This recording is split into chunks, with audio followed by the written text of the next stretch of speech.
তিনি সংবিধান सिनाय डॉक्टर बी.आर. आम्बेडकरनि आसाइमा साल गोरों थायो पालाइजाकमा हाय त्रिपुरा प्रदेश कांग्रेस भवनाव बो डॉक्टर बी.आर. आम्बेडकरनि 134 बिसि आसाइमा साल पालाइजाखा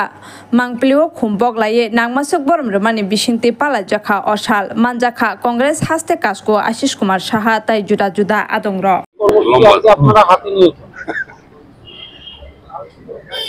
आज के डॉक्टर भीमराव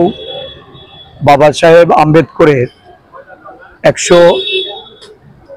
135तम जन्म जयंती भारत रत्न बाबा साहेब आम्बेडकर उनी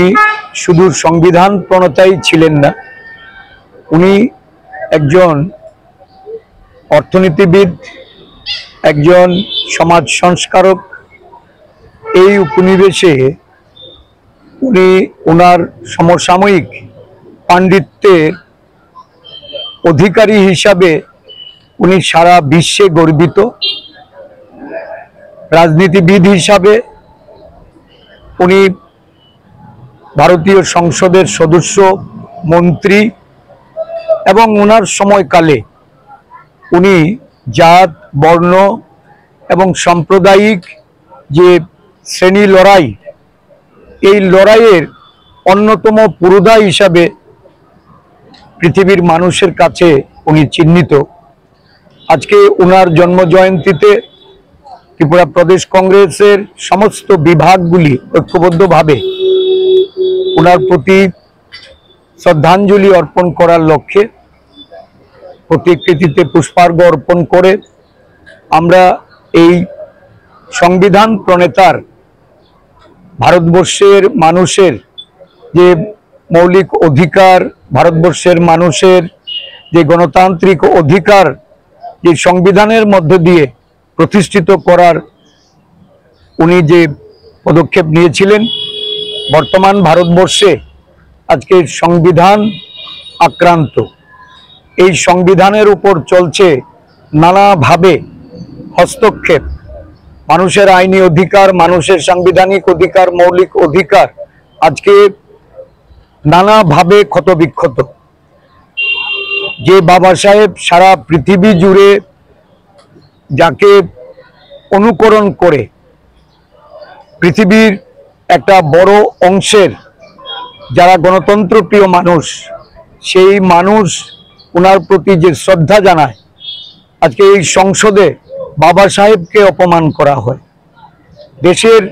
স্বরাষ্ট্রমন্ত্রী বর্তমান সরকারের অমিত শাহ যেভাবে বাবা সাহেবের নাম উল্লেখ করে ওনাকে আপত্তিকর ভাষায় আক্রমণ করেছেন আমরা তার তীব্র প্রতিবাদ জানিয়ে ওনার পদত্যাগ আমরা দাবি করেছি এবং ভারতবর্ষের সংবিধানকে বাঁচিয়ে রাখতে বাবা সাহেব আম্বেদকরের যে স্বপ্ন শ্রেণী প্রথা এটাকে বিলুপ্ত করে দেশের সমগ্র নাগরিকরা তারা যাতে সমানাধিকার পায় সমাজে তাদের প্রতিষ্ঠিত করার জন্য এই যে সংরক্ষণ প্রথা এই সংরক্ষণ প্রথা যাতে কোনোভাবেই বিলুপ্ত না হয় যতক্ষণ না অবধি আমাদের এই দেশে এই ধর্ম বর্ণ এবং আমাদের সম্প্রদায়ের যে লড়াই জাতিগত ভেদাভেদের যে মানসিকতা এটাকে আমরা অতিক্রম করতে না পারি আমরা বাবা সাহেব আম্বেদকরের এই অনুপ্রেরণার স্রোত রূপে আমরা ওনাকে স্মরণ করে যাব ওনার প্রতি শ্রদ্ধা অর্পণ করব এবং এই যে জাতীয় কংগ্রেসের যে লড়াই বাবা সাহেবের সংবিধানকে রক্ষার জন্য এই লড়াই